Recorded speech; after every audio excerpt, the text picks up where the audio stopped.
আমি আপনাদেরকে যদিও লাস্ট ক্লাসের পর একটা বড় গ্যাপ হয়েছে, লাস্ট ক্লাসে বলেছিলাম যে আমরা IFRS 15 নিয়ে কাজ করব। এটা হচ্ছে যে টপ লাইন সেলসের প্রথম IFRS। সো আজকে একটা বড় গ্যাপ হলো, অনেকদিন পরে আমরা শুরু করলাম। আমরা IFRS 15, যেটা হচ্ছে revenue from contract with customer. মূলত এই আইএফআরএসটা এটা IS 19 কে রিপ্লেস করে। আপনাদের মনে আছে কি না? সরি, IS 18 কে ভুল বললাম একটু। IS 18 হচ্ছে আগে যে রেভিনিউ ছিল প্রিভিয়াস, সেই আইএসটাকে রিপ্লেস করেছে হচ্ছে IFRS 15। তো এটা মোটামুটি বেশ আলোচিত একটা আইএফআরএস। এইটা হচ্ছে আপনার ইমপ্লিমেন্টেশন হয়েছে, আমরা জানি যে 2018 সালে তখন থেকে ইমপ্লিমেন্টেড হয়েছে। সো এই আইএফআরএসটার নাম হচ্ছে revenue from contract with customer. আমরা এখানে ডান পাশে এই সেশনের ডিসকাশনে অবজেক্টিভ স্কোপ দেখব আমরা খুব প্রিসাইজলি। এখানে মেইনলি হচ্ছে কয়েকটা ডেফিনেশন আমাদেরকে জানতে হবে। কন্ট্রাক্ট, রেভিনিউ, কাস্টমার, এগুলো নিয়ে আমাদের জানতে হবে। আর মূলত এই IFRS 15-এর মেইন মেইন এরিয়াটা, মেইন ফোকাস এরিয়াটা হচ্ছে এই 5 স্টেপ মডেল। তো 5 স্টেপ মডেল নিয়েই মূলত আমাদের কাজ হবে। 5 স্টেপ মডেলটাই আমরা আলোচনা করব, এবং এই এই জিনিসটাই হচ্ছে হার্ট অফ IFRS 15। IFRS 15-এর হার্ট বলা যায় এটাকে। তো আমরা এই 5টা স্টেপ আলাদা দেখব। এছাড়া কিছু এক্সেপশন আছে: consignment sale, right of return, agent versus principal, হ্যাঁ, কন্ট্রাক্ট মডিফিকেশন, ওয়ারেন্টিস। এগুলো টোটাল ডিটেইল ডিসকাশন এখন হয়তো করার সুযোগ হবে না, বাট এগুলোর প্রত্যেকটা আলাদা আলাদা এক্সাম্পল ক্রিয়েট করে ভিডিও আমার আছে, রেকর্ডেড ভিডিও। সো এগুলো আপনাদেরকে হচ্ছে আমি আশা করি ইনশাল্লাহ দিয়ে দিব। আর এটা ইফেক্টিভ হয়েছে জানুয়ারির 1 তারিখ 2018 সাল থেকে, আমরা এটা জানি। এবং এইটা one of the important IFRS এই জন্যই যে আমরা ইনকাম স্টেটমেন্টের বটম টপ লাইন শুরু হয় হচ্ছে সেলস থেকে, এবং সেলসের রিকগনিশন, রেভিনিউ রিকগনিশন হচ্ছে IFRS 15 দ্বারা গাইডেড। সো আমরা উইদাউট ফার্দার ডিলে আমরা এই আইএফআরএসটা ডিসকাশন করি। এটা হচ্ছে to establish the principle that an entity shall apply to report useful information to user of financial statement about the nature, amount, timing, uncertainties of revenue। তার মানে মূলত এই আইএফআরএসটা বলেই হচ্ছে রেভিনিউর কি কি বলবে। রেভিনিউ হচ্ছে মেইন এরিয়া, তার কি কি ফাইন্যান্সিয়াল স্টেটমেন্টে কিভাবে রেভিনিউ দেখাবেন, সেটার নেচারটা কি, নেচার অফ রেভিনিউ, অ্যামাউন্ট কত হবে, টাইমিং, এবং কখনো কখনো আনসার্টেনিটি থাকে যে আপনার রেভিনিউ আসবে কি আসবে না। এছাড়া cash flow arising from the contract with customer. So আমরা যদি অবজেক্টিভ দেখি, এটা আমরা দেখতে পেলাম যে সেলস বা রেভিনিউ, রেভিনিউ যেটা আমরা, সেটা যদি একটা ম্যানুফ্যাকচারিং কোম্পানি হয় সেলস হবে, ইন্স্যুরেন্স কোম্পানি হলে আমরা জানি ইন্স্যুরেন্স রেভিনিউ, ব্যাংক হলে ইন্টারেস্ট রেভিনিউ। সো যে কোনো কোম্পানির জন্য, যে কোনো নেচার অফ বিজনেসের জন্য রেভিনিউর রিকগনিশনের মেইন আইএফআরএস হচ্ছে IFRS 15। সো এটা আমরা অবজেক্টিভ বুঝলাম। তো এখানে মূলত আগে যে বলেছিলাম যে IS 18 যে ছিল, বললাম IS 18-এর সাথে আরো কয়েকটা আইএস রিলেটেড ছিল। যেমন আপনার IS 18 ছিল হচ্ছে সরাসরি আপনার রেভিনিউ, এটা আমরা একটা আইএস ছিল। এটা ছিল হচ্ছে আপনার আগে অনেকটা রুল বেজ, এখন প্রিন্সিপাল বেজ আইএফআরএস আসছে। আরেকটা আইএস ছিল, সেটা হচ্ছে কনস্ট্রাকশন কন্ট্রাক্ট, যেটা আমরা রিয়েল এস্টেট কোম্পানি, আপনারা দেখবেন যে যারা বিভিন্ন ধরনের কন্ট্রাক্টে কাজ করে, যেমন পদ্মা সেতুর যারা কাজ করেছে, বড় বড় আহ, 1 2 3 4 5 6 বছর ধরে বিভিন্ন কনস্ট্রাকশন কোম্পানি কাজ করে, এই কনস্ট্রাকশন কোম্পানিগুলো রেভিনিউ ধাপে ধাপে কিভাবে রিকগনিশন হবে, এবং রিয়েল এস্টেট কোম্পানির অ্যাকাউন্টিংটা কিরকম হবে, সেইটা আগে একটা আইএস ছিল, IS 11। তো IS 11 এখন আর নাই, IS 18ও নাই। এইটা বাদ দিয়ে আপনার রিপ্লেস হয়ে নতুন করে IFRS 15 আসছে, যেটা 18 সাল থেকে ম্যান্ডেটরিলি ইউজ হচ্ছে। সো এইটাই হচ্ছে মোটামুটি অবজেক্টিভ, এবং হচ্ছে এটার ব্যাকগ্রাউন্ডটা বললাম। যদি কোনো কোশ্চেন থাকে আপনারা you are feel free to মানে আস্ক কোশ্চেন। তো এটা অলরেডি এই IFRS 15-এর ভিতরে যেসব কন্ট্যাক্ট গুলো থাকবে না, তার ভিতরে একটা হচ্ছে লিজ। মানে IFRS 16টা স্কোপে নাই। এখানে যদি কেউ, কোনো কোম্পানি যদি একটা অ্যাসেট আর একটা কোম্পানিকে লিজ দেয়, অর্থাৎ লিজ মানে ভাড়া, লং টার্ম লিজ, সেই লিজের রেভিনিউটা আপনার IFRS 15-এ থাকবে না, সেটা থাকবে IFRS 16-এ। সো এটা বোঝা যায়। ইন্স্যুরেন্সের কিছু ইস্যু আছে, যেটা আইএফআরএস 4 ছিল, ইন্স্যুরেন্সের জন্য নতুন করে আইএফআরএস 17 আসছে। এই ইন্স্যুরেন্স কন্ট্রাক্টের ভিতরে কিছু কন্ট্রাক্ট আছে, যেটা হচ্ছে unless the entity choose apply IFRS 15 to insurance contract with a fixed fee service, মানে এখানে ইন্স্যুরেন্সের যে এলিমেন্টগুলো আছে সেটা ইন্স্যুরেন্সের 17 অনুযায়ী হবে।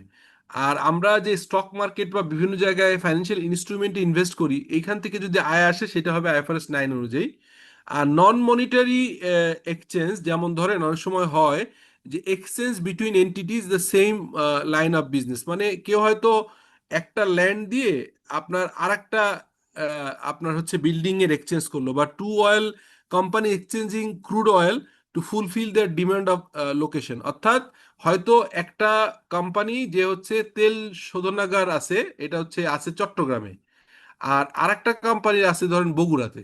তো বগুড়ায় ডিস্ট্রিবিউটরকে চট্টগ্রামের লোক, চট্টগ্রামের কোম্পানি বগুড়ার ডিস্ট্রিবিউটরের জন্য বগুড়া ডিপো থেকে আরেকটা কোম্পানির অয়েল নিবে। আবার একইভাবে বগুড়ার কোম্পানি চিটাগাংয়ের যে আপনার কোম্পানি, সেইখান থেকে যদি অয়েল এক্সচেঞ্জ করে, সেরকম এক্সচেঞ্জ যদি হয় এটাকে বলা হয় নন মনিটারি এক্সচেঞ্জ, সেটাও আইএফআরএস 15-এ থাকবে না। তার মানে আমরা বলতে পারলাম যে আইএফআরএস 15 যে আপনার কন্ট্রাক্ট উইথ কাস্টমার, সেখানে থাকবে না আইএফআরএস 16 অর্থাৎ লিজ, ইন্স্যুরেন্স 17, আইএফআরএস 9 অর্থাৎ ফাইন্যান্সিয়াল ইনস্ট্রুমেন্ট, এবং নন মনিটারি ট্রানজেকশন হলে এটা এর স্কোপের বাইরে থাকবে।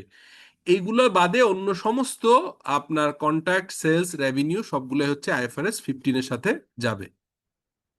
বোঝা গেল কথাটা?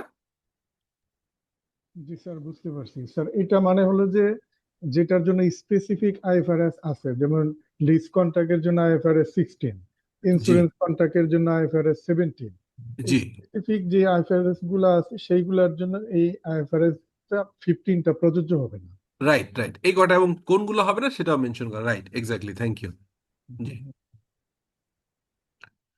এখন দেখেন, এই কয়টা ডেফিনেশন আমাদের খুব দেখলেই মোটামুটি আমরা আইএফআরএস 15 ভালো বুঝতে পারবো।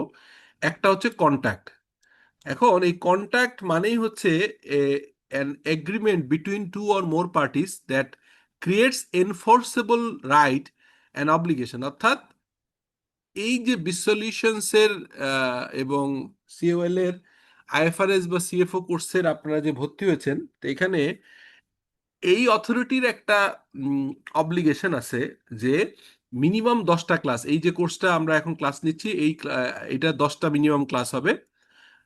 এবং আপনারা এই ক্লাসগুলো পার্টিসিপেট করতে পারবেন। একটা পার্টিসিপেট করার পর একটা পার্টিসিপেশন, একটা পরীক্ষা দিয়ে একটা সার্টিফিকেট পাবেন। এই এইটা বোথ পার্টি অর্থাৎ বিসলিউশন এবং ইউ, এই দুজনের ভিতরেও কিন্তু একটা কন্ট্রাক্ট আছে অলওয়েজ।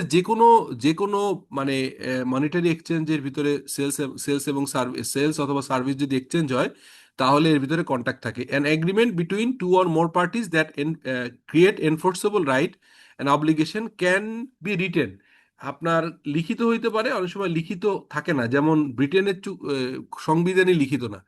আমরা দোকান থেকে যখন 5 কেজি আটা, 20 কেজি চাল কিনি, তখন কিন্তু অনেক সময় লিখিত চুক্তি থাকে না, কিন্তু ওই মৌখিক চুক্তি, আমি যদি বলি নাজিরশাইল চাল কিনবো, এবং সে নাজিরশাইল চালই দিবে, ভুলে যদি সে অন্য কোনো চাল দিয়ে থাকে, পরবর্তী দিন আমি যদি ওই দিন নিয়ে যেয়ে বলি দোকানে ফেরত দিয়ে, যে আপনাকে নাজিরশাইল দেওয়ার কথা ছিল, আপনি নাজিরশাইল দেন নেই, দিয়েছেন অন্যটা, তাহলে কিন্তু ওই চুক্তি না থাকার পরেও, কোনো চুক্তি না থাকার পরেও পরেও কিন্তু ওই দোকানদার এটা আমাকে চেঞ্জ করে দেয়। আমরা আগরা নন্দনে দেখি যে একটা প্রোডাক্ট কিনেছি, হয়তো ফ্রুটস কিনেছি, ফ্রুটসটা নষ্ট হয়ে গেছে, নষ্ট ফ্রুটস কিন্তু সে এটা ইয়ে করে দিবে, এক্সচেঞ্জ করে দিবে। তো এইটা খুব ইম্পর্টেন্ট, যে আসলে ইম্পর্টেন্ট যে হচ্ছে চুক্তিটা থাকা জরুরি, সেটা লিখিত নাও হতে পারে, সেই কারণে চুক্তি বা এগ্রিমেন্টটা can be written, can be written, oral, or implied, or customary business practice, must be legally enforceable, clearly stated performance obligation and legal remedy of non-performance। মানে এটা যদি কেউ ধরেন, আপনি যদি আগরা থেকে 10 কেজি ফল কিনেন, ফ্রুটস কিনেন, সেই ফ্রুটসটা যদি আগরা হচ্ছে আপনার নষ্ট দেয়, তাহলে কিন্তু এই নষ্ট ফ্রুটস নেয়ার এক্সচেঞ্জ করতে দিতে সে কিন্তু বাধ্য। এই যে বাধ্য, এই বাধ্যটা হচ্ছে ইম্পর্টেন্ট, হ্যাঁ। এই বাধ্যটা এই এই এই বাধ্য যে বললাম, এই বাধ্যটা হচ্ছে আপনার চুক্তি বলে বাধ্য, মানে আমি বলতে চাচ্ছি যে যদি সে এটা এক্সচেঞ্জ করে না দেয় তাহলে আপনি কিন্তু এখান থেকে আপনি কিন্তু লিগ্যাল রেমেডি নিতে পারেন, অর্থাৎ উনি যদি এগ্রিমেন্ট ফুলফিল না করে তাহলে কিন্তু আপনি এই চুক্তি ভঙ্গের দায়ে তার বিরুদ্ধে অভিযোগ করতে পারবেন। ঠিক আছে, so this is very important. তো আমরা এটা বুঝতে পারলাম যে আসলে লিগ্যালি আপনার হচ্ছে এনফোর্সেবল থাকে, মানে হচ্ছে এটা আইন দ্বারা প্রযোজ্য। ঠিক আছে, বোঝা গেল জিনিসটা? জি স্যার, বুঝতে পারছি। জি। আচ্ছা, তাহলে আমরা এখানে বুঝলাম যে হচ্ছে কন্ট্যাক্ট কন্ট্যাক্ট কি কি ফর্মে হবে, কন্ট্যাক্টের ডেফিনেশনটা আমরা দেখলাম। এরপরে আমরা দেখব customer, a party that has contracted with the entity obtain goods or service that are output of the entity's ordinary activities in exchange of consideration. অর্থাৎ আপনি একটা মুদি দোকান থেকে একটা প্রোডাক্ট কিনতে পারেন, অথবা আপনি একটা বিশ্ববিদ্যালয় থেকে একটা সার্ভিস কিনতে পারেন, একটা আইটি প্রোডাক্ট কিনতে পারেন, অথবা ট্রেনিং নিতে পারেন। তো এখানে আপনাকে কাস্টমার হিসাবে ট্রিট করা হবে, বিকজ ধরে নেওয়া হবে যে আপনার সঙ্গে একটা বিশ্বলিউশনের একটা চুক্তি হয়েছে। এই চুক্তিটা মানে কাস্টমারের সাথে সাপ্লায়ার বা বিক্রেতার একটা চুক্তি হয়, এটা লিখিত হইতে পারে, না হইতে পারে, এটা একটা কন্ট্রাক্ট থাকবে। ইনকামের একটা সংজ্ঞা এখানে দেয়া আছে, increase of economic benefit. Economic benefit মানে হচ্ছে ক্যাশ টাকা, মানে আপনি হচ্ছে ইনকাম হবে আপনার একটা প্রোডাক্ট সেল করে, আইদার আপনার একটা ক্যাশ বাড়বে অথবা আপনার অ্যাকাউন্ট রিসিভেবল বাড়বে। ইকোনমিক বেনিফিট হবে increase in economic benefit during the accounting period, inflows or enhancement of asset or decrease of liability. অর্থাৎ অতীতে টাকা অ্যাডভান্স নিয়ে ফেলছেন, এখন সার্ভিসটা ডেলিভারি করছেন, অতীতে টাকা অ্যাডভান্স দিচ্ছেন, এখন প্রোডাক্টটা দিয়ে দিচ্ছেন, তাহলে হচ্ছে লাইবিলিটি কমে যায়। আর সরাসরি নগদে এখন বিক্রি করলেন তাহলে ক্যাশ বাড়ে, আর যদি বাকিতে সেল করেন তাহলে অ্যাকাউন্ট রিসিভেবল বাড়ে, অর্থাৎ অ্যাসেট বাড়ে। তার মানে ইনকামের সংজ্ঞা হচ্ছে যে আপনি একটা সেলস অফ গুডস ও সার্ভিস করে এর এগেনস্টে আপনার ইকোনমিক বেনিফিট আসবে, অর্থাৎ ক্যাশ আসবে, অথবা অ্যাকাউন্ট রিসিভেবল ক্রিয়েট হবে, অথবা অতীতের কোনো লাইবিলিটি এটা ডিক্রিজ করবে in resulting in the equity, এবং এই সেলসের মাধ্যমে ইকুইটি বাড়ে। আদার দেন কন্ট্রিবিউশন ইকুইটি পার্টিসিপেন্ট, অর্থাৎ ওনাররা, শেয়ার হোল্ডার ওনাররা যখন ইকুইটির টাকা দেয় সেটা সেলস না, সেটা ইনকাম না। বাট যদি কোনো প্রোডাক্ট অথবা সার্ভিস সেলসের মাধ্যমে ইকোনমিক বেনিফিট আসে, লাইবিলিটি ডিক্রিজ করে, অথবা হচ্ছে অ্যাসেট ইনক্রিজ করে, সেটাকে আমরা ইনকাম বলবো। খুব জেনেরিক, খুব বেশি কঠিন কিছু না। Performance obligation, a promise in a contract to transfer A distinct and goods or service. অর্থাৎ আহ, একটা প্রমিস করতে হবে, ওই যে বললাম যে আপনাকে আপনার লাক্সের একটা সাদা কালারের সাবান দেওয়ার কথা, সো ভেরি স্পেসিফিক। দোকানদার যদি ভুলে গোলাপি বা অন্য রঙের সাবান দেয়, আপনি যে সেটা চেঞ্জ করে নেয়ার রাইট আছে। সো একটা প্রমিস থাকবে, অব্লিগেশনটা হচ্ছে প্রমিস। অথবা আপনি যদি বলেন যে এই ল্যাপটপটা, আমি যে ল্যাপটপ দিয়ে ক্লাস নিচ্ছি, এই ল্যাপটপটা কেনার সময় একটা 3 ইয়ার্স এর কন্ট্রাক্ট থাকে, 3 ইয়ার্স এর একটা ওয়ারেন্টি থাকে। সো 3 ইয়ার্স এর ভিতরে এটার সার্ভিসিংটা ওই কোম্পানি করে দিবে। A promise is a contract to transfer A ডিস্টিং goods or service or a series of distinct goods or service that are substantially the same with the same pattern of transaction। অর্থাৎ আপনি যখন একটা bundle of product কিনতে পারেন, যেমন আপনি একটা দোকানে যে একটা সিম, একটা সেট এবং টক টাইম একবারে কিনলেন, সো এই কেনার মাধ্যমে ওই মোবাইল অপারেটর কোম্পানির 3টা অব্লিগেশন দাঁড়ালো। গুড কন্ডিশনে 1 বছরের ওয়ারেন্টি ওয়ালা একটা সেট দিবে, আপনার 6 মাসের টক টাইমের টাকা দিবে, কন্ট্যাক্ট থাকলো যে 2,000 টাকা, 2,000 টাকার টক টাইম। আপনি হচ্ছে লেটসে 6 মাসে 30 জিবি করে ইন্টারনেট পাবেন, এবং সিম কার্ড সহ টোটাল একটা প্যাকেজ আপনার সাথে কন্ট্যাক্ট হলো 30,000 টাকা। তাহলে এখন ওই ওই ওই ওই সব, মানে যে বিক্রি করলো দোকানদার, তার অব্লিগেশন হচ্ছে এই 3টা প্রোডাক্ট এবং সার্ভিসই, বা 4টা প্রোডাক্ট এবং সার্ভিসকে আপনাকে বুঝিয়ে দেয় এবং এটাকে চালু রাখা। টাকা তো নিয়ে ফেললো, কিন্তু এই সার্ভিসগুলো যেন ঠিক থাকে। ইনকামের সাথে রেভিনিউর একটু সিম্পলি এখানে একটা জিনিস আমরা দেখি, যে ইনকামের ডেফিনেশন পেলাম, যেটা হচ্ছে increase in the economic benefit using the accounting period, during the accounting period, inflows or enhancement of the asset or decrease of liability. আর রেভিনিউ বলছে income arising in the course of entities ordinary activities the primary major recognition under recognise under IFRS 15 when performance obligation are satisfied. Income মানে হচ্ছে share হোল্ডারদের থেকে contribution ছাড়া, মানে হচ্ছে share money deposit ছাড়া বিভিন্ন রকম ইনকাম হইতে পারে। যেমন একটা ইনকাম হইতে পারে আপনি সরাসরি আপনার কোর অ্যাক্টিভিটিস, অর্থাৎ আপনি বিক্রি করেন হচ্ছে লেটস সে মোবাইল ফোনের সেল করে ইনকাম আসতে পারে। ইনকাম আসতে পারে আপনার পুরনো একটা শেলফ বিক্রি করে দিলেন, অথবা আপনার মানে একটা পুরনো এসি ছিল বিক্রি করে দিলেন, বা আপনার শোরুমের ডেলিভারি করবার জন্য একটা মোটরসাইকেল ছিলেন সেটা বিক্রি করে দিল, সেটারও কিন্তু ইনকাম আসতে পারে। বাট ওই ইনকাম সব ইনকামই রেভিনিউ না। রেভিনিউ কোনটা? রেভিনিউ হচ্ছে সেইটা যেটা কোর বিজনেসের সাথে যায়। অর্থাৎ আপনি যদি মোবাইল ফোনের বসুন্ধরায় শোরুম থাকে, তাহলে মোবাইল ফোন বিক্রি করে যে টাকা আসবে সেটাই আপনার রেভিনিউ। ওইখানে পুরনো শেলফ বিক্রি করা, অথবা কিছু কার্টুন বিক্রি করা, অথবা কিছু চেয়ার টেবিল বিক্রি করা, ওইটা ইনকাম হতে পারে but not revenue. So there is a distinct difference between income and revenue. Is it clear to you now? বুঝা গেছে যে ইনকাম এবং রেভিনিউর ভিতরে ডিফারেন্সটা? স্যার এটা আবার আরেকটু বলেন স্যার, আমি আসলে বুঝতে পারিনি। হ্যাঁ, ইনকাম মানে হচ্ছে যে কোনো ধরনের রিসিপ্ট আদার দেন আপনার শেয়ার হোল্ডারদের মানি। অর্থাৎ শেয়ার হোল্ডাররা ব্যবসা করার জন্য, ওনাররা ব্যবসা করার জন্য ইকুইটি দিবে। ইকুইটি ছাড়া অনেক ধরনের আমার ইনকাম হইতে পারে, ইনকাম বা রিসিপ্ট আমি করতে পারি। ইনকাম রিসিপ্ট কেমন? আমি প্রোডাক্ট যে ব্যবসা করি সেই প্রোডাক্ট সেল করে আমি ইনকাম রিসিভ করতে পারি, স্টক মার্কেটে ইনভেস্ট করে ইনকাম করতে পারি, আমার পুরনো ফার্নিচার বিক্রি করে সেখান থেকে ইনকাম রিসিভ করতে পারি, আমার একটা পুরনো গাড়ি আছে বিক্রি করে ইনকাম রিসিভ করতে পারি, আমি ইন্স্যুরেন্স করছিলাম, ইন্স্যুরেন্সের মানে নো ক্লেম বোনাস থেকে আমি ইনকাম রিসিভ করতে পারি। বিভিন্ন ফর্মে আমার কাছে ক্যাশ ইনফ্লো হইতে পারে, বাট সেটা রেভিনিউ হবে না। রেভিনিউ হতে হলে কোর বিজনেস, যেটা হচ্ছে income arising from the course of entities ordinary activities. যে কোম্পানির যা মেইন ব্যবসা, সেই ব্যবসার রেভিনিউ, সেই ব্যবসার ইনকামকে রেভিনিউ বলা হয়।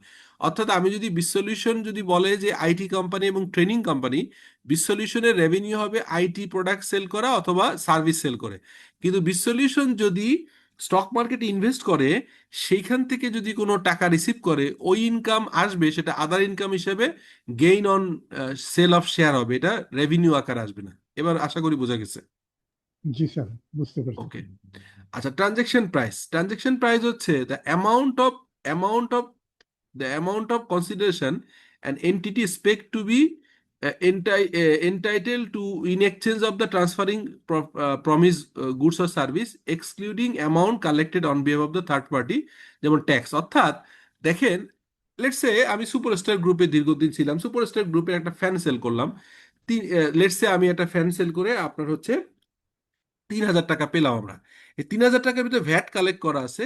ওই ভ্যাটের টাকা বাদ দিয়ে, অর্থাৎ ধরে নিলাম হচ্ছে লেটসে 400 টাকা বা 450 টাকা ভিতরে ভ্যাট আছে, এই ভ্যাটের টাকা বাদ দিয়ে বাদ বাকি টাকাটা হচ্ছে আমার ট্রানজেকশন প্রাইস। অর্থাৎ গভর্নমেন্টের হয়ে আপনি যে টাকা নেবেন সেটা রেভিনিউ আকারে, সেটা ট্রানজেকশন আকারে দেখাইতে পারবেন না। ট্রানজেকশন প্রাইস হচ্ছে ভ্যাট বাদে যে যে ধরনের রেভিনিউ, রেভিনিউর এগেনস্টে যে টাকা আপনি রিসিভ করছেন এক্সক্লুডিং ভ্যাট, সেটাই হচ্ছে আপনার ট্রানজেকশন প্রাইস।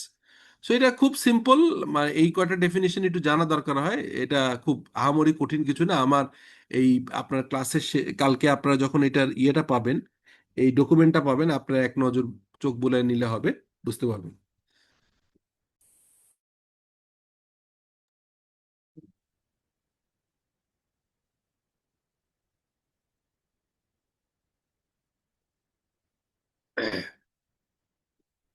আচ্ছা, এখানে আইএফআরএস 15-এর একটা কোর প্রিন্সিপালের কথা এখানে আমরা মেনশন করেছি, রেভিনিউ রিকগনিশন। এটাকে রেভিনিউ রিকগনিশন প্রিন্সিপাল বলে। সেটা কি? An entity recognise revenue to depict the transfer of promise goods or service to customer in an amount that reflect the consideration to which the entity expect to be entitled in exchange of goods or service। অর্থাৎ আপনি একটা goods অথবা service sell করে তার এগেনস্টে যে টাকাটা পাবেন, সেই টাকাটাই হচ্ছে আপনার ইয়ে হবে, যেটাকে আমরা একটু আগে বললাম যে ট্রানজেকশন প্রাইস, যেটা আপনি সার্ভিস অথবা ইয়ার আন্ডারে পাবেন। তো যেটা পাবেন সেই অ্যামাউন্টটাই হচ্ছে আপনার রেভিনিউ রিকগনিশন হবে। তো এখন এই রেভিনিউ রিকগনিশন ডেফার হইতে পারে। ডেফার মানে কি, ধরেন আপনি লেটস একটা ল্যাপটপ সেল করলেন, একটা ল্যাপটপ সেল করে বললেন যে ল্যাপটপটার দাম 1 লাখ টাকা, তার ভিতরে 5টা ফ্রি বা 6 মাসে 6টা ফ্রি আপনার সার্ভিসিং আছে, বা 1 বছরে 6টা, বা 1 বছরে 3টা ফ্রি সার্ভিসিং আছে। তো যখন আপনি ল্যাপটপ সেল করলেন, 1 লাখ টাকায় সেল করলে তার ভিতরে যে অংশটা সরাসরি প্রোডাক্ট ডেলিভারি এগেনস্টে রিকগনিশন করবেন, ওটা ইমিডিয়েটলি রিকগনিশন করবেন, রেভিনিউ দেখাই দিবেন। আর ওই যে প্রোডাক্ট সেল করার পরে সার্ভিসের যে অফারটা আছে, যেটা আপনি একসাথে সেল করছেন, ওই সার্ভিসটা হচ্ছে যদি বছরে 3টা সার্ভিস দেওয়ার কথা থাকে, তাহলে এভরি 4 মান্থ পর পর সার্ভিসটা দেওয়ার পর রেভিনিউ রিকগনিশন হবে। অর্থাৎ রেভিনিউর সঙ্গে টাইমের একটা মিল দরকার আছে। সেটা হচ্ছে কিছু কিছু জিনিস দোকান থেকে আমি আদা, আটা, রুটি, আটার তারপরে যে চাল, ডাল বা সাবান, শ্যাম্পু, এগুলো কিনলে এখানে কোনো সার্ভিসের এলিমেন্ট নাই, এটা সরাসরি দোকানদার সেল করে রেভিনিউ রিকগনিশন করবে। কিন্তু কিছু কিছু জিনিসে আছে যেটা হচ্ছে প্রোডাক্টের সাথে সাথে একটা সার্ভিসও থাকে। যেমন আমি একটা গাড়ি কিনেছিলাম, গাড়ির ভিতরে বলা আছে যে আপনার আগামী 5 বছরের ভিতরে 6 মান্থ অথবা 3,000 কিলোমিটার, 3,000 কিলোমিটার রান করলে, অথবা 3,000 কিলোমিটার রান করলো না কিন্তু 6 মাস ওভার হয়ে গেল, এরকম হলে সে একটা সার্ভিস দিবে।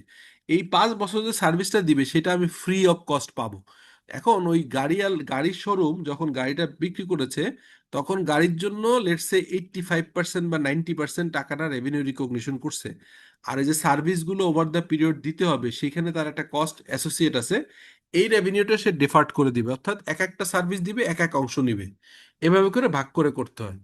IFRS 15 governs when recognise revenue the performance obligation is satisfied. এই কথাটা এতক্ষণ বলছিলাম যে গাড়ি সেল করে একটা পারফরমেন্স অব্লিগেশন স্যাটিসফাই হয়েছে, কিন্তু সার্ভিস এখনো বাকি আছে। গাড়ি করে লেটসে গাড়ি মোট হচ্ছে 50 লাখ টাকা চুক্তি, যে আমি 50 লাখ টাকা, এর ভিতরে ধরেন আপনার 45 লাখ টাকাই গাড়ির বিক্রি হিসেবে রেভিনিউ রিকগনাইজ করে ফেলবে, রিকগনাইজ রেভিনিউ, ঠিক আছে। আর যে 5 লাখ টাকা আছে, এই 5 লাখ টাকা আগামী 5 বছরে, 5 ইয়ার্সে এভরি 6 মান্থ করে আপনার হচ্ছে 5 বছরে ভাগ হবে। তার মানে এক একটা সার্ভিসের এগেনস্টে হয়তো সে 50,000 টাকার একটা ভ্যালু নিবে। আমি উদাহরণ দিলাম, কম বেশি হতে পারে, ঠিক আছে। তো 5 বছরে আপনার এভাবে করে রেভিনিউ ভাগ হবে। তো এটাকে বলা হয় যে আপনার পারফরমেন্স অব্লিগেশন।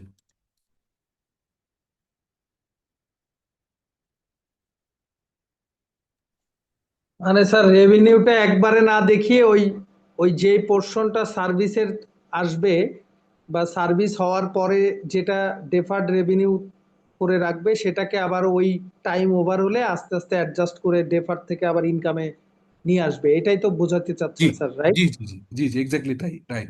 সব ক্ষেত্রে এটা হয় না, অনেক ক্ষেত্রে হয়। সব ক্ষেত্রে এটা হয় না, কারণ কি, অনেক প্রোডাক্ট আছে শুধুমাত্র স্টেট আওয়ে আপনি হ্যান্ড ডেলিভারি দিয়ে দিলে, কাস্টমার বুঝে নিলে আর ডেফার্ডের কোনো ইস্যু নেই। কিন্তু কিছু কিছু সার্ভিসের, এই ক্ষেত্রে স্যার যদি কোনো সার্ভিস বা প্রোডাক্টের ক্ষেত্রে ইনস্টলমেন্ট বেসিসের পেমেন্ট গুলো আসে, হ্যাঁ, আহ, সেক্ষেত্রে তো এটাও তো সেম ট্রিটমেন্ট হবে, রাইট? এখন ইনস্টলমেন্ট সেলটের ক্ষেত্রে একটা ব্যাপার আছে যে যদি এমন হয় যে সিঙ্গার ইনস্টলমেন্টে ফ্রি সেল করে, এখন সে বলতেছে যে আমি প্রোডাক্ট ডেলিভারি করলাম, রেভিনিউ আমি বুক করলাম, এখন টাকাটা আমি কিস্তিতে কিস্তিতে পাবো, তখন কিন্তু এই আপনার ডেফার্ড রেভিনিউ নাও হতে পারে।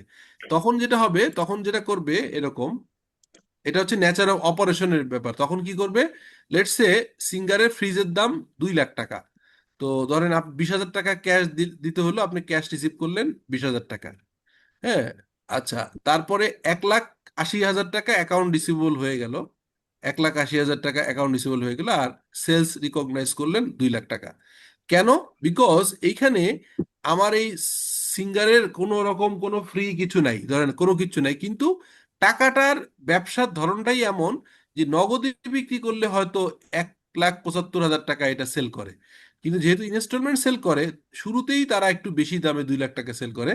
সেই কারণে এই নেচারটা অনুযায়ী আপনার সেলসটাকে সে একটা ভাগ করে সে ক্যাশ টাকা কিছু নেয়, আর বাদ বাকি টাকাটা সে ইনস্টলমেন্টে নেয়।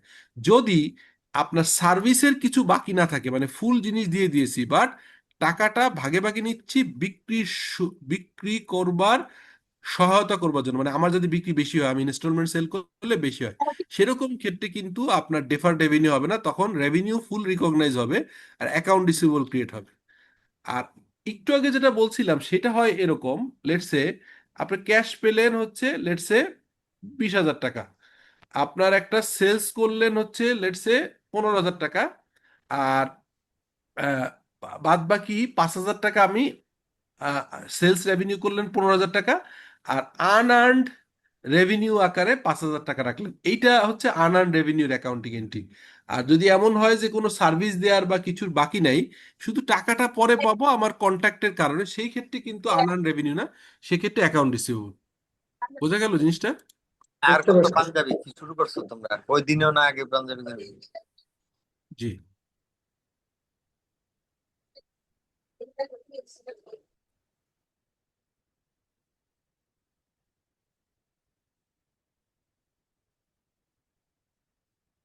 ওকে, তাহলে আমরা এটা দেখলাম। তারপরে আমরা যেটা দেখবো সেটা হচ্ছে হাউ মাস্ট রিকগনাইজ, অ্যামাউন্টটা ইম্পর্টেন্ট, আর হচ্ছে ডিসক্লোজার। এই সব এই জিনিসগুলো, হ্যাঁ আপনি জিহাদ করিম প্লিজ, আপনি কোশ্চেন করেন প্লিজ। একজন হ্যান্ড রেজ করছেন, প্লিজ আনমিউট করে কোশ্চেন করেন।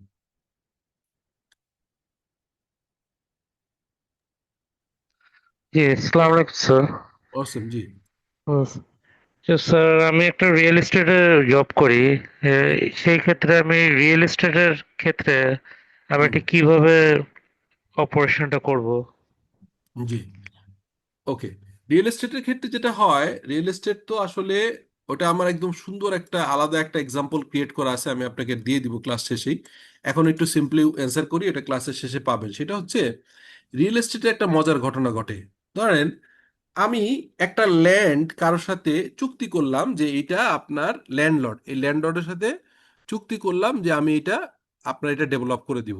তো চুক্তি করেই হয়তো বিক্রি শুরু করলো। তো বিক্রি শুরু করার ক্ষেত্রে কি হয়, যে আমার 3 বছর যদি হচ্ছে কনস্ট্রাকশন পিরিয়ড হয়, এক্সাম্পল আকারে বলছি, এই 3 বছরের যত অ্যাপার্টমেন্ট সেলসের বা কমার্শিয়াল স্পেস সেলসের যে চুক্তি হয়, চুক্তিটার নিয়ম হচ্ছে 25% অথবা 30% হচ্ছে ডাউন পেমেন্ট বলে। ডাউন পেমেন্টটা দিয়ে দিবে চুক্তির সময়, এরপরে যে 75 অথবা 70% থাকবে, 75 অথবা 75% থাকবে, এইটা তার ওই 3 বছর বা 2 বছরের ভিতর ইকুয়াল ভাগ করে দিয়ে ইনস্টলমেন্ট করে দিবে। তো এখন প্রথম হচ্ছে যে আমি তাহলে এইটা কিন্তু টাকাটা নিচ্ছি, বাট আমার এই অ্যাপার্টমেন্টটা আগে কমপ্লিট করতে হবে, এটা কন্ডিশন। কমপ্লিট করলেই হবে না, আমার এই রেজিস্ট্রেশনও দিতে হবে কাস্টমারকে। তার মানে আমি যত টাকা নিচ্ছি এই সবগুলো আমার আর্ন রেভিনিউ আকারে বুক হবে। ফাইনালি যখন আমি হ্যান্ড ওভার করবো এই প্রজেক্টটা এবং রেজিস্ট্রেশন দিব, সেই মোমেন্টে আমরা হচ্ছে এই আর্ন রেভিনিউ গুলোকে রেভিনিউ আকারে কনভার্ট করব। তার আগ পর্যন্ত কিন্তু যত টাকাই পাচ্ছি না কেন, সেইটাকে অ্যাডভান্স সেলস বা আর্ন রেভিনিউ বলে। সো এটা একটা এক্সাম্পল দিয়ে আমার করা আছে, খুব ডিটেইল করা আছে, আমি এই ক্লাস শেষে আপনাকে দিব, ঠিক আছে? আপনাদের দিয়ে দিব গ্রুপে। রেভিনিউ রূপ মানে কনস্ট্রাকশন এবং হচ্ছে রিয়েল এস্টেট কোম্পানিজের জন্য আইএফআরএস 15 এর আলাদা একটা ভিডিওই করা আছে, এবং কন্টেন্ট বানানোর এক্সেল একটা শিট করা আছে, এক্সেল এর একটা করা আছে। জি, জি। Thank you sir. জি। আসসালামু আলাইকুম। আসলাম, জি। তো এখন আমরা এই এইটা মূলত হচ্ছে যে এই এইটা বুঝলেই হবে, এইটাই আমরা খুব ভালো করে বুঝবো, এইটা বুঝবো এবং হচ্ছে এটা বোঝা হয়ে গেলে আমাদের আইএফআরএস 15 এর মেইন পার্টটা হয়ে যাবে। এরপরে যেটা বললাম যে রিয়েল এস্টেটের একটা অ্যাকাউন্টিং এর জন্য একটা আলাদা আছে, আপনার লেকচার করা আছে, ওইটা দিয়ে দিব। প্লাস ওই যে কিছু কিছু খুচরা বললাম যে কনসাইনমেন্ট সেল, এগুলো খুব কঠিন না। এই 5টা step is basically the heart of IFRS 15। 5 step model বলা হয়, হ্যাঁ। আগে আমার দ্য 5 স্টেপ রেভিনিউ মডেল, আগে হচ্ছে আইএফআরএস 18 এর, সরি, আইএস 18 এর যে রেভিনিউ রিকগনিশন ছিল, এখানে এরকম কিছুই ছিল না।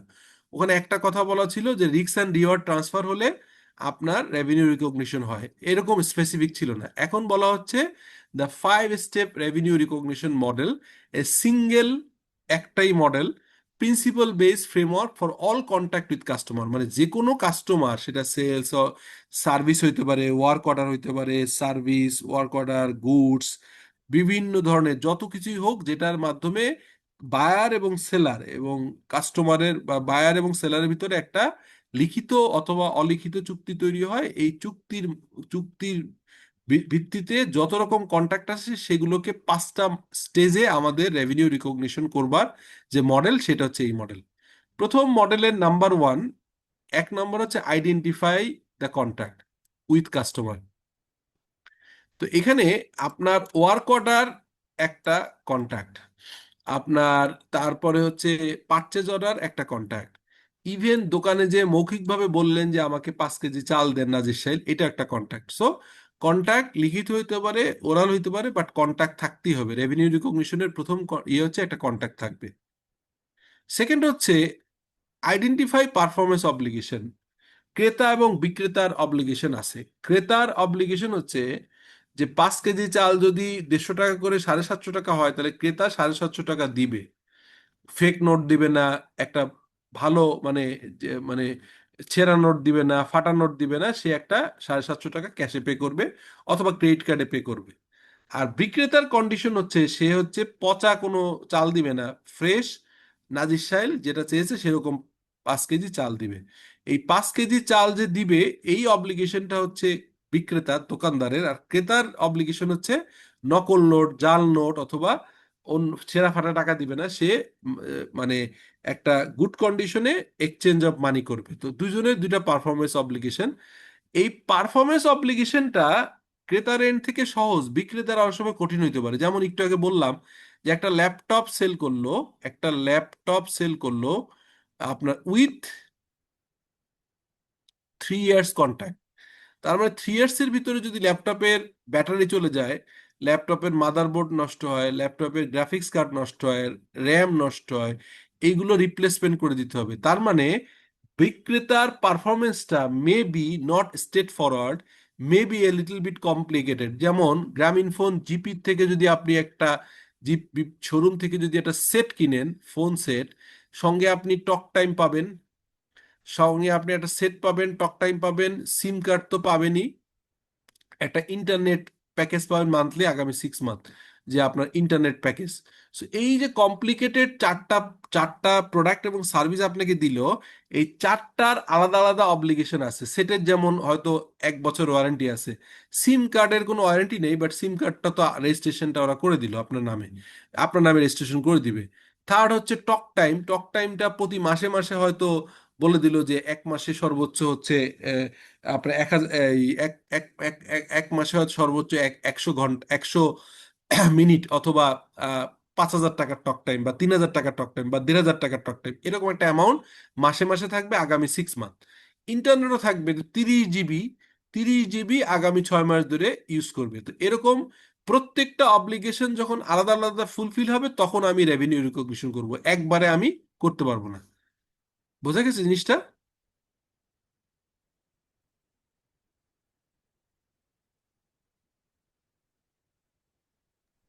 জি স্যার। জি। তাহলে দেখেন এখানে আমরা বললাম এই যে পারফরমেন্স অব্লিগেশন যেটা বললাম, এটা কিন্তু ডিটারমাইন করতে হবে ট্রানজেকশন প্রাইস। একটু আগে যে বললাম যে আপনার একসাথে সেট সেল করলো, সিম সেল করলো, টক টাইম সেল করলো এবং হচ্ছে ইন্টারনেট সেল করলো, তো কোনটার প্রাইস কতটুকু করবেন? টোটাল হয়তো 20,000 টাকা বিক্রি করছেন, সেটের দাম 10,000, টক টাইমের দাম 2,800, এইরকম ভাগ ভাগ করে ডিটারমাইন দা আপনার হচ্ছে প্রাইস করতে হবে, এবং সেই অনুযায়ী allocate the price to the performance obligation, এবং কার কত প্রাইসিং এটা ঠিক করতে হবে, কার কত। যেমন যদি কেউ 5 কেজি আটা কিনে ফেলে বা 10 কেজি চাল কিনে, তার আর ট্রানজেকশন প্রাইসে কোনো ডিটারমাইন করতে হবে না, পুরো অংশটাই হচ্ছে চালের দাম। কিন্তু যদি এরকম কমপ্লিকেটেড একটা ডেলিভারি হয় প্রোডাক্ট আর সার্ভিস, তখন কিন্তু অ্যালোকেট দ্য পারফরমেন্স হয়, পারফরমেন্স অব্লিগেশন, যে পারফরমেন্স অব্লিগেশন অনুযায়ী ভাগ করতে হবে। যেমন আমরা সফটওয়্যার সেল করে বলি যে পোস্ট ইমপ্লিমেন্টেশন 6 মাস ফ্রি সার্ভিস দিব, তাহলে আমার যেটা করতে হয়, সফটওয়্যারটা দিতে হয়, তাদেরকে ট্রেনিং করাইতে হয়, তাদেরকে পোস্ট ইমপ্লিমেন্টেশন সাপোর্ট দিতে হয়, তাদেরকে যদি কোনো প্রবলেম হয় এবং তাদের এই জিনিসগুলো সলভ করে দিতে হয়। সো এইটা হচ্ছে একটা কমপ্লিকেটেড সার্ভিস এগ্রিমেন্ট, সেখানে allocate price to the performance obligation. আর ফাইনালি এই অনুযায়ী রেভিনিউ রিকগনিশন হবে। যখন আমি সফটওয়্যারটা ডেলিভারি করে ফেলবো, তখন হয়তো আমি এর 70% টাকাটা রেভিনিউ রিকগনিশন করব, 30% হয়তো আগামী 6 মান্থ ধরে অ্যালোকেশন করব। So based on the determination of transaction price, সেই অনুযায়ী যে পারফরমেন্স অব্লিগেশন ভাগাভাগি হলো, সেই অনুযায়ী আমার রেভিনিউটা, এখানে বলছে revenue recognition when or as the PO মানে পারচেজ অর্ডার স্যাটিসফাইড, ঠিক আছে, পারফরমেন্স অব্লিগেশন, এই যে পিও মানে পারফরমেন্স অব্লিগেশন স্যাটিসফাইড। তো এই হচ্ছে 5 স্টেপ মডেলটা, একটু একটু আত্মস্থ করে নেন, একটু দেখে নেন, কারণ এটাই হচ্ছে আইএফআরএস এর মেইন। Identify the contract with customer, identify performance obligation, determine the transaction price যেটাকে টিপি বলা হয়, আর allocation price to performance obligation, এবং হচ্ছে রেভিনিউ রিকগনিশন।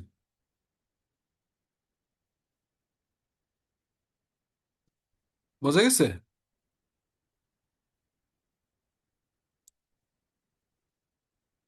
কোনো কোশ্চেন আছে?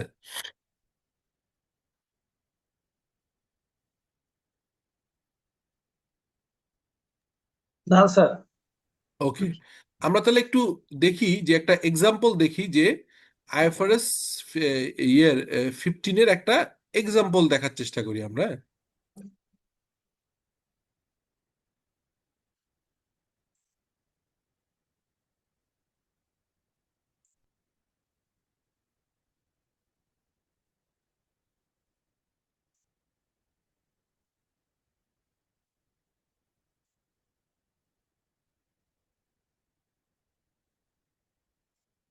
এক্সাম্পল দেখে আমরা একটু দেখি যে কিরকম হয়। হ্যাঁ, আমি এই ধরনের এক্সাম্পলগুলো দেখার জন্য আপনাদেরকে এখন যে কাজটা প্রায় করি সেটা হচ্ছে টেকনোলজির সাপোর্ট নেই, যেমন যে কোনো এআই টুলস হয়তো আমরা ইউজ করে দেখি। হ্যাঁ, আমাদের অনেকগুলো এআই টুলস কেনা আছে, আবার কিছু কিছু ফ্রিও ইউজ করা যায়। তো এখন আমরা একটা এক্সাম্পল দেখতে চেয়েছি যে আইএফআরএস 15 অনুযায়ী কাস্টমার, এটা হচ্ছে বিলো ইজ দ্য প্র্যাকটিক্যাল, দেখা যায় এখন ইয়েটা দেখা যায়। জি। ওকে, আমরা একটু দেখি যে আইএফআরএস 15 অনুযায়ী আমাদের রেভিনিউ রিকগনিশন, এখানে বলছে যে ওরা বললেই 5 স্টেপ মডেলটাই ফলো করবে। IFRS 15 revenue recognition from contract with customer, 5 step model example scenario, ABC technology limited sales software license 1 lakh টাকা। আমি যে একটু আগে এক্সাম্পল দিলাম, চ্যাট জিপিটিও একই ধরনের এক্সাম্পল আমাদের জন্য ক্রিয়েট করে দিয়েছে। এখানে কি হয়েছে, সফটওয়্যারের লাইসেন্স হচ্ছে 1 লাখ টাকা, 1 ইয়ার টেকনিক্যাল সাপোর্ট হচ্ছে 20,000 টাকা, the contract value charge to the customer 1,10,000। তার মানে এখানে যদি আলাদাভাবে এই সার্ভিসটা কিনতে হয় 20,000 টাকা, আর সফটওয়্যারের দাম 1 লাখ টাকা, একসাথে করার কারণে সাধারণত এরকম একটা ডিসকাউন্টেড বা বান্ডেল অফার থাকে। সো এই দুইটা মিলে কাস্টমারকে চার্জ করবে সেলার, মানে software company, let's say bit solution, এরকম একটা ইয়ে এবিসি টেকনোলজি লিমিটেড এখানে যেটা আছে, তারা দুইটা ডিফারেন্ট, একটা সফটওয়্যার লাইসেন্স আর একটা হচ্ছে 1 ইয়ার টেকনিক্যাল সাপোর্ট, দুইটা মিলে 1 লাখ বিষয়, কিন্তু 1,10,000 ইউএসডিতে তারা এটা দিল। এখন কন্ট্রাক্ট সাইন 1 জানুয়ারি 2026, কন্ট্রাক্ট পিরিয়ড 12 মাস, সফটওয়্যার ডেলিভার ইমিডিয়েটলি 1 জানুয়ারি, যেদিন ওয়ার্ক অর্ডার পেলো সেদিনই ডেলিভারি করলো, support service provided evenly throughout the year. তাহলে এখানে কি হবে, কাস্টমারের নাম, কোম্পানির নাম XYZ লিমিটেড, কন্ট্যাক্ট ডেট হচ্ছে ইম্পর্টেন্ট এখানে 1 জানুয়ারি, contact value 1,10,000 USD, payment term হচ্ছে উইদিন 30 ডেজ, কমার্শিয়াল সাবস্টেন্স আছে, হ্যাঁ, এটা একটা চুক্তি আছে, এবং কালেকশন প্রবাবল, ইয়েস, এখানে টাকা পাওয়া যাবে। এটা আমরা যেহেতু কাস্টমারকে চিনি, আমাদের পরিচিত, এবং তার একটা ট্রাস্ট অর দি ট্রানজেকশন আছে, সে টাকাটা কালেকশনটা না পাওয়ার সম্ভাবনা নেই, এটা তাহলে আমরা এই বাকিতে দিতাম না, বা এরকম 30 দিনের বাকিতে দিতাম না। An IFRS 15 requirement, a contract exists when parties have approve the contract. তাহলে এই যে একটা চুক্তি হলো, এই তথ্যগুলো যে বায়ার সেলারের নাম আছে, contract date, contract value, payment term, commercial substance, yes, এটা ফ্রি দিচ্ছে না, এটা কমার্শিয়াল সাবস্টেন্স, এবং টাকাটা পাওয়া যাবে মানে বিশ্বাস করে সেলার। হ্যাঁ, তাহলে এখানে কি বলছে, contract exist when parties have approve the contract, right can be identified, দুজনের রাইট আছে, একজনের হচ্ছে সফটওয়্যার দিবে এবং একটা টেকনিক্যাল সাপোর্ট দিবে, আর একজন হচ্ছে ওই 1,10,000 টাকা দিয়ে দিবে। আচ্ছা, right can be identified, payment terms can be identified, commercial substance exist, collection exists, collection is probable. তাহলে বলতেছে স্টেপ 2, তাহলে এটা প্রথম হচ্ছে কন্ট্রাক্ট আছে। আমরা যে স্টেপগুলো, প্রথম যে স্টেপ ছিল আপনি খেয়াল করে দেখেন, প্রথম স্টেপ হচ্ছে কন্ট্রাক্টের একটা identify the contact with customer. তো আমরা কি এটা কোনো কন্ট্যাক্ট পেলাম এখানে? পেয়েছি না? জি।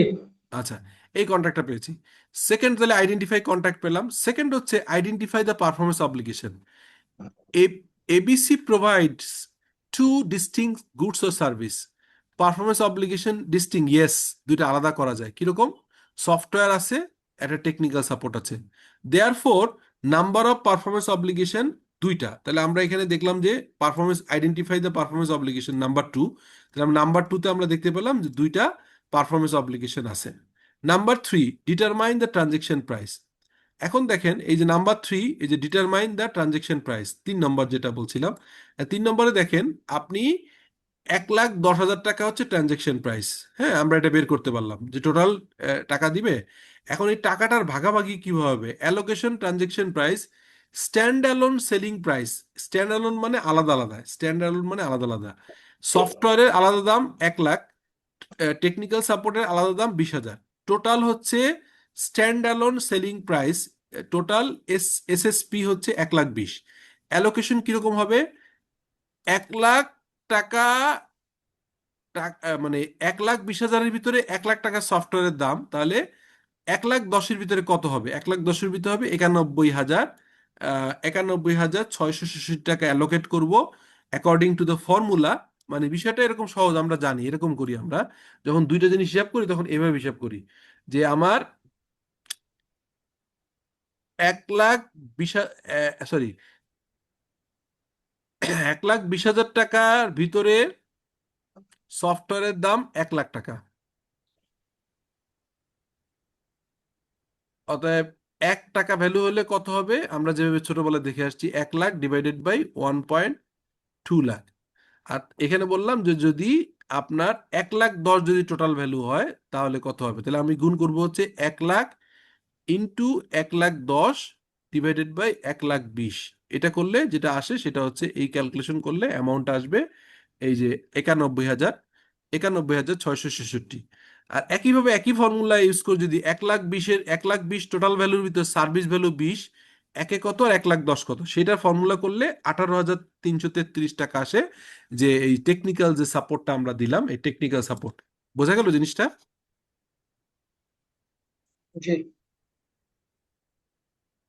আইএফআরএস 15 কিন্তু এটাই আমি যেভাবে বলছি, এটা আপনাদের খুব একটু দেখে নিয়েন। এটা এভাবেই আমরা রেভিনিউটা রেকর্ড করছি। তাহলে আমরা এনে পেলাম হচ্ছে, তার থার্ড নম্বর পেলাম determine the transaction price, allocation of obligation. এখন দেখেন, এখন এই ফর্মুলা যাই হোক, এটা বের করা আছে, এটা নিয়ে আর বড় ইয়ে নেই। আমরা এবার আসেন, ও সরি, আমরা ইয়ে করে ফেলছিলাম, এই যে ডিটারমাইন দ্য ট্রানজেকশন প্রাইসের পর অ্যালোকেশনটা করে ফেলছি। এবার লাস্টটা কি?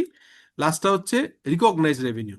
এখন এসে দেখেন যে আপনার রিকগনাইজ রেভিনিউর ক্ষেত্রে কন্ট্রোল কন্ট্রোল ট্রান্সফার ইমিডিয়েটলি, আমি কিন্তু সফটওয়্যারটা ওনাকে ইমিডিয়েটলি দিয়ে দিব। তার মানে 1 জানুয়ারিতে আমি রেভিনিউর অ্যাকাউন্টিংটা করে ফেলবো। তাহলে আমার কি হবে? 30 দিন পর যেহেতু টাকা পাবো, আমি লিখবো হচ্ছে অ্যাকাউন্টস রিসিভেবল লিখবো 91,667। আর হচ্ছে আপনার ইয়ে, আসলে রিসিভেবল পুরোটাই রাখবো।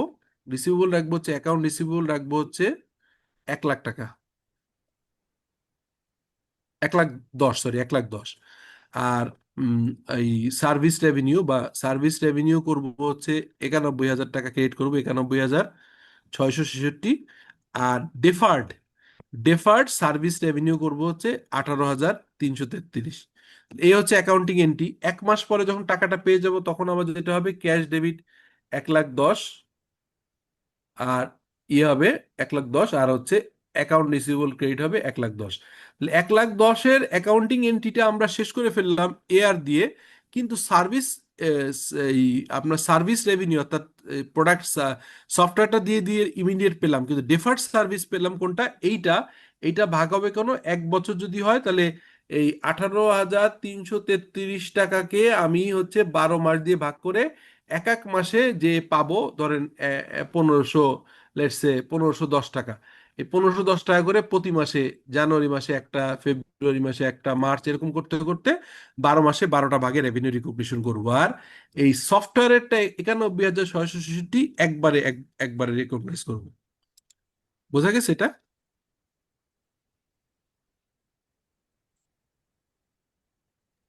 জি স্যার।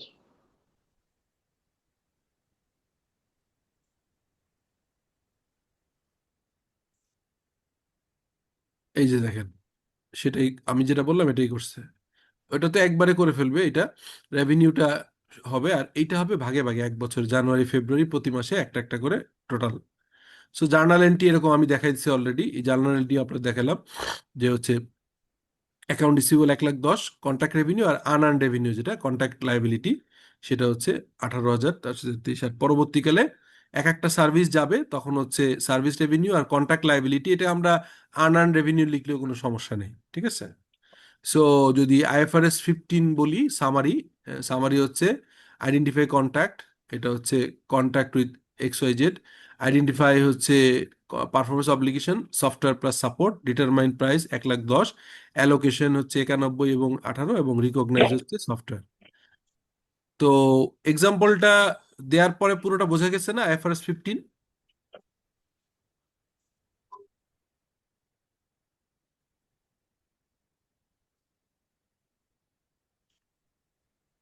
তো আমি এইটাও আপনাদেরকে গ্রুপে দিয়ে দিচ্ছি, এই টোটাল জিনিসটাই আপনাদের এইটাও আমি হচ্ছে আপনাদের দিয়ে দিব। পুরো জিনিসটাই দিয়ে দিব। আর আপনার এই এক্সাম্পলটা পাবেন, আর হচ্ছে পিপিটিটা পাবেন, আর আপনাদের রিয়েল এস্টেটের যে রেভিনিউ রেকগনিশন ওটা হচ্ছে দিয়ে দিব। সো আলাদা একটা ভিডিও করা আছে। সো সোফার IFRS 15 নিয়ে কোনো কোশ্চেন আছে?